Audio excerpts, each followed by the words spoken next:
Hello student, welcome to science guide. আজকে আলোচনা করতে চলেছি রেডক্স সমীকরণগুলিকে ব্যালেন্স করব কিভাবে।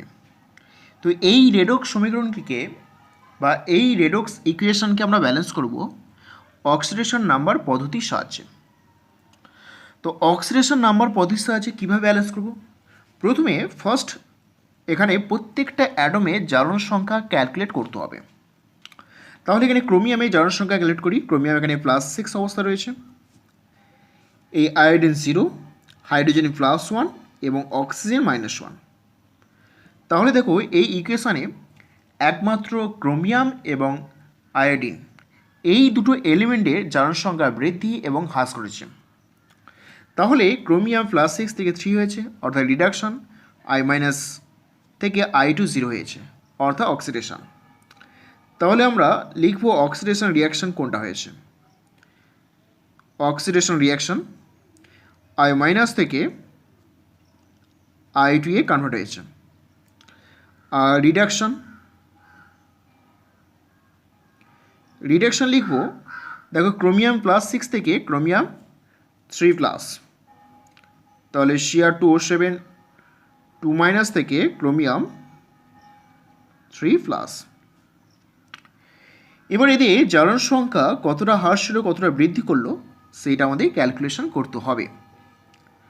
এখানে দেখো I- থেকে I2 0 হয়ে গেছে, তাহলে জারণ সংখ্যা বৃদ্ধি পেয়েছে। তাহলে লেখো জারণ সংখ্যা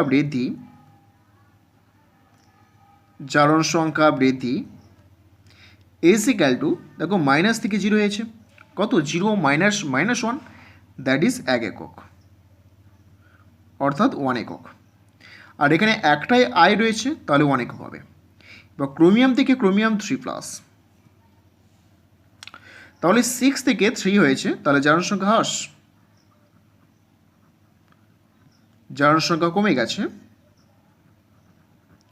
6 - 3 দ্যাট ইজ 3 একক। কিন্তু এখানে ক্রোমিয়াম দুটো আছে, তাহলে মোট কত হবে? দুটোর জন্য হবে 6। প্রতিটা ক্রোমিয়ামের জন্য 3 একক, কিন্তু দুটো ক্রোমিয়াম আছে তাহলে হবে 6 একক। 6 একক। এখানে কিন্তু একটা আই ছিল, অর্থাৎ কোন এলিমেন্ট থেকে জারণ সংখ্যা পরিবর্তন হচ্ছে সেটাকে কাউন্ট করতে হবে। এখানে যেহেতু একটা আই ছিল সেই জন্য 1 একক, এখানে দুটো ক্রোমিয়াম ছিল সেই জন্য 2 একক। এইবার করতে হবে কি, জারণ সংখ্যা হ্রাস বা বৃদ্ধিকে সমান করতে হবে। সমান করার জন্য দেখো আমরা এই 1 নম্বর সমীকরণটাকে আমরা 6 দিয়ে গুণ করবো, আর 2 নম্বর সমীকরণটাকে আমরা 1 দিয়ে গুণ করবো, করে দুটো ইকুয়েশনকে যোগ করে দেবো। তাহলে 1 × 6 + 2 করে পাই 1 নম্বর সমীকরণকে 6 দিয়ে গুণ করবো, 2 নম্বর সমীকরণকে 1 দিয়ে গুণ করে দেবো। তাহলে এটা 6 দিয়ে গুণ করবো, এইটাকে 1 দিয়ে, তাহলে অ্যারো চিহ্ন লেফট সাইডে যোগ করবো।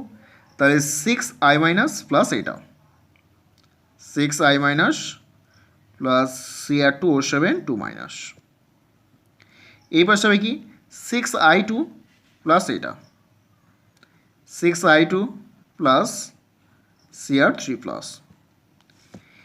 এবার এইটা লেখার পরে আমরা যে অ্যাটমগুলির জারণ সংখ্যা পরিবর্তন ঘটেছিল সেই অ্যাটমগুলির ব্যালেন্স প্রথমে করব।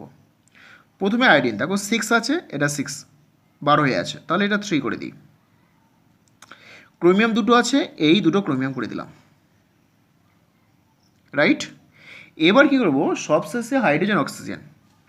দেখো এখানে অক্সিজেন 7টা আছে, তাহলে অক্সিজেন ব্যালেন্স করার জন্য দেখো ইকুয়েশনে ওয়াটার ছিল, তাহলে ওয়াটার বসিয়ে দিই।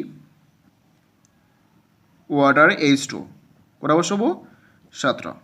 এবার হাইড্রোজেন এখানে 14 হাইড্রোজেন হয়ে গেছে, তো হাইড্রোজেনে ব্যালেন্স করার জন্য H+ ছিল, তাহলে 14H+। তাহলে এই হলো আমাদের সমতাযুক্ত সমীকরণ। এইভাবে আমাদের সমীকরণগুলিকে ব্যালেন্স করতে হবে। এইবার দেখো নেক্সট আরেকটা প্রবলেম আছে, dichromate, nitrous acid H+, chromium 3+, nitrate and water. এই সমীকরণগুলিকে বা এই সমীকরণটিকে আয়ন অক্সিডেশন নাম্বার মেথডের সাহায্যে আমরা ব্যালেন্স করব। তাহলে প্রথমে এই অ্যাটমের জারণ সংখ্যা ক্যালকুলেট করে ফেলি। ক্রোমিয়াম +6 নাইট্রোজেন হবে এখানে +3 জারণ স্তর, এখানে নাইট্রোজেন হবে +5। তাই দেখো এই ইকুয়েশনে একমাত্র ক্রোমিয়াম এবং নাইট্রোজেনের জারণ সংখ্যা হ্রাস এবং বৃদ্ধি ঘটেছে। তাহলে আমরা কি লিখব? অক্সিডেশন। ফার্স্ট লিখব অক্সিডেশন। অক্সিডেশন কোনটা হয়েছে? দেখো নাইট্রোজেন 3+ থেকে নাইট্রোজেন 5+ হয়ে গেছে, তাহলে HNO2 এখানে 3+ থেকে নাইট্রেট NO3-, এটা 5+ হয়েছে। রিডাকশন হচ্ছে ডাইক্রোমেট থেকে ক্রোমিয়াম 3+, তাহলে Cr2O7 2- থেকে ক্রোমিয়াম 3+। এখানে দেখো নাইট্রোজেন 3 থেকে 5 হয়েছে, তাহলে জারণ সংখ্যা বৃদ্ধি ঘটেছে 2 একক, তাহলে দেখো জারণ সংখ্যা বৃদ্ধি, দ্যাট ইজ 2 একক। ডাইক্রোমেট দেখো +6 ছিল, হয়েছে +3, তাহলে এখানে জারণ সংখ্যা হ্রাস,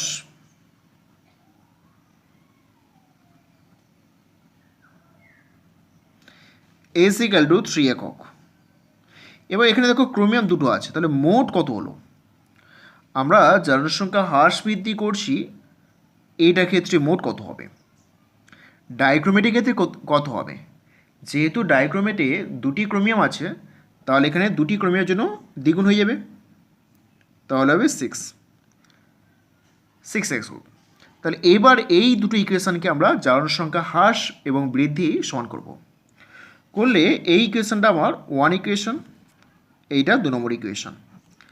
তাহলে এটাকে 3 দিয়ে গুণ করতে হবে আর এটাকে 1 দিয়ে গুণ করতে হবে। তো 3 দিয়ে গুণ করলে আমরা কি পাবো? পাবো 3HNO2 প্লাস ডাইক্রোমেট, অ্যারোশন দিয়ে 3NO3- প্লাস ক্রোমিয়াম। এবার করতে হবে যে অ্যাটমগুলির জারণ সংখ্যা পরিবর্তন ঘটেছে সেই অ্যাটমের প্রথমে ব্যালেন্স করে নিতে হবে। তাহলে এখানে নাইট্রোজেন ঘটেছিল, নাইট্রোজেন 3টে আছে, এখানে 3টে। ডাইক্রোমেট জারণ সংখ্যা পরিবর্তন ঘটেছিল, এখানে 2টো আছে, তাহলে এখানে 2 গুণ করে দাও। এবার দেখতে হবে যে অক্সিজেন এবং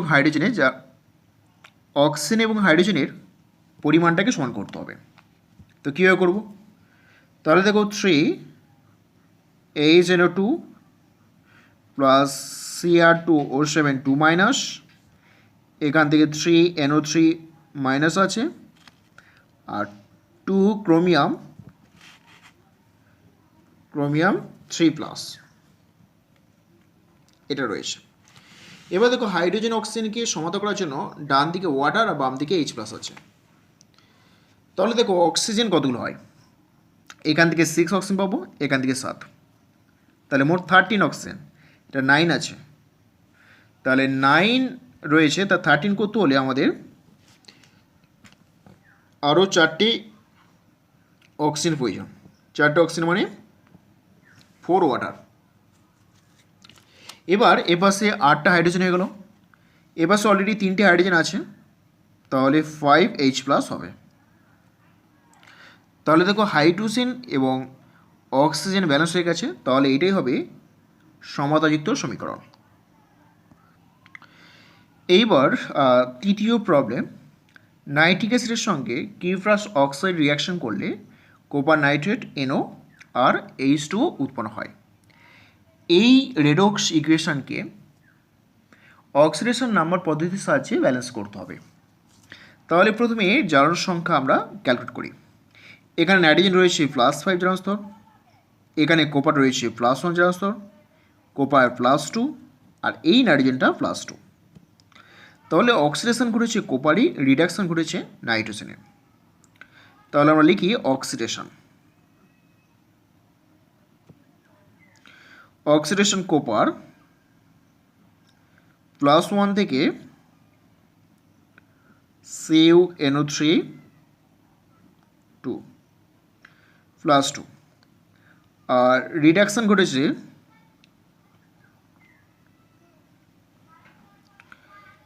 HNO3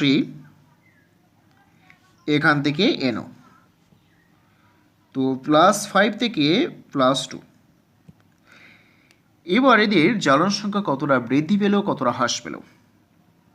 তাহলে এখানে কোপারের ক্ষেত্রে জ্বালন সংখ্যা বৃদ্ধি পাচ্ছে 1 একক, কিন্তু দেখো এখানে কোপার দুটো আছে, তাহলে মোট বৃদ্ধি পাবে 2 একক। এখানে নাইট্রোজেন হ্রাস পাচ্ছে দেখো 5 - 2 দ্যাট ইজ 3 একক। এখানে নাইট্রোজেন একটা আছে, তাহলে 3 × 1 দ্যাট ইজ 3 একক। এবার জ্বালন সংখ্যা বৃদ্ধি এবং হ্রাসকে সমান করতে হবে। সমান করতে হলে আমি এই ইকুয়েশনটাকে 1 নম্বর ইকুয়েশন আর এই ইকুয়েশনটাকে 2 নম্বর ইকুয়েশন দিলাম। জ্বালন সংখ্যা বৃদ্ধি এবং হ্রাসকে সমান করার জন্য উপরে ইকুয়েশনটাকে আমরা 3 দিয়ে গুণ করব, আর নিচের ইকুয়েশনকে আমরা 2 দিয়ে গুণ করব, করে দুটো ইকুয়েশনকে যোগ করে দিই। তাহলে 3 দিয়ে গুণ করলে আসবে 3CO2 + 2 HNO3। এইখান থেকে অ্যারো দাও, তাহলে আসবে 3CuNO3 + 2NO। এইটা হলো। এবার করতে হবে যে অ্যাটমগুলির জ্বালন সংখ্যা পরিবর্তন ঘটেছে সেই অ্যাটমগুলি আগে ব্যালেন্স করো। এখানে কোপার দেখো 3 2 6, এখানে কোপার কত আছে 3 আছে, নাইট্রোজেন 2 এটা 2, তাহলে কোপারের পরিবর্তন ঘটাতে হবে। তাহলে এখানে কোপার 6 করে দাও, 6 করে দাও। কোপার যখন 6 হচ্ছে, নাইট্রোজেনের সংখ্যা দেখো পরিবর্তন করছে।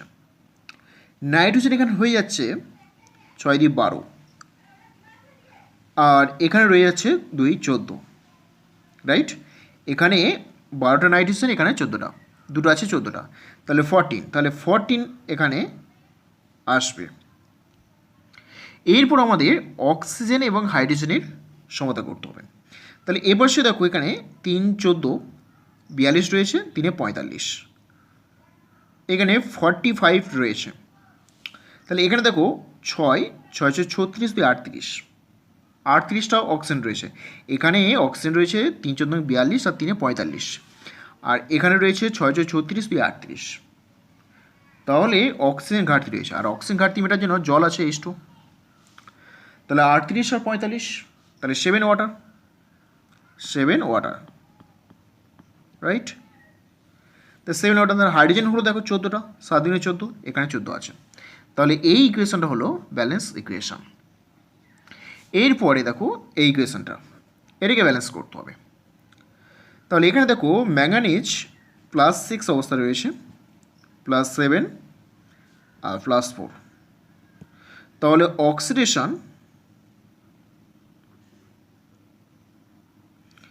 অক্সিডেশন বৃদ্ধি পাবে +6 থেকে +7, MnO4 -2 থেকে MnO4 +7 and +6।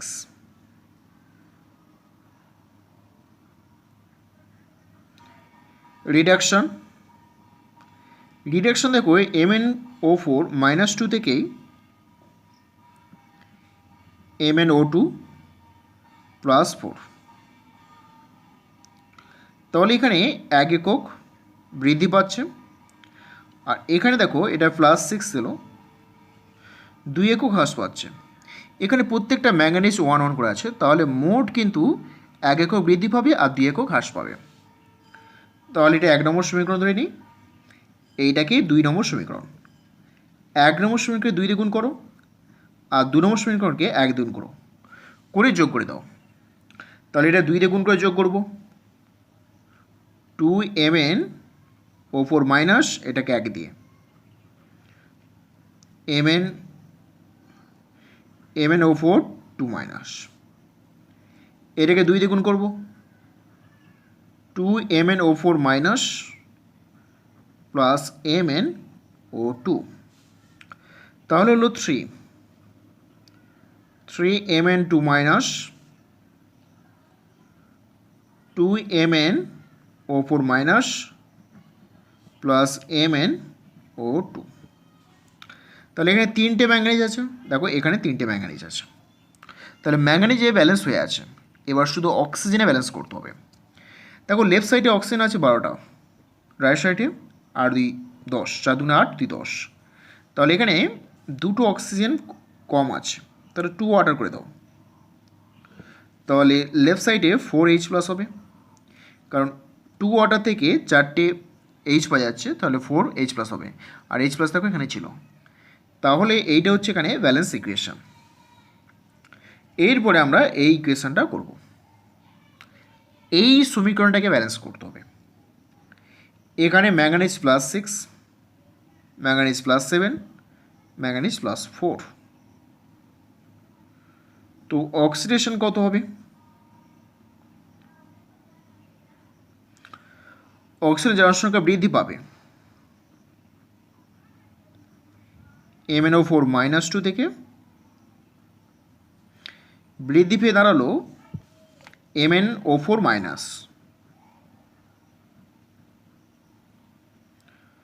+7। তাহলে কত বৃদ্ধি হলো? 1 একক। দেন হচ্ছে রিডাকশান। রিডাকশনের ক্ষেত্রে আমরা দেখব এইটাই যে MnO4 থেকে MnO2 আছে, এটা +4, এটা আছে +6, তাহলে 2 একক। তাহলে এটা 1 নম্বর সমীকরণকে আমি 2 দিয়ে গুণ করব, আর 2 নম্বর সমীকরণকে আমি 1 দিয়ে গুণ করব। কারণ জনসংখ্যার বৃদ্ধি এবং হ্রাস সমান করার জন্য সমীকরণকে আমরা একটা ইন্টিজার সংখ্যা দিয়ে আমরা গুণ করছি। তাহলে 2 ইন্টু করব, তাহলে 2 ইন্টু প্লাস MnO4 - 2, এটা 2 থাকবে, মাল্টিপ্লিকেশান 2 থাকবে, মাল্টিপ্লাই করব MnO4- প্লাস MnO2, এইটা থাকবে। এবার এখানে ম্যাঙ্গানিজের জনসংখ্যা পরিবর্তন ঘটেছিল, যে অ্যাটমগুলির জনসংখ্যা পরিবর্তন ঘটেছিল সেই অ্যাটমগুলির ব্যালেন্স প্রথমে করে নিতে হবে। এটিকে যোগ করলে দেখো এইটা আসবে,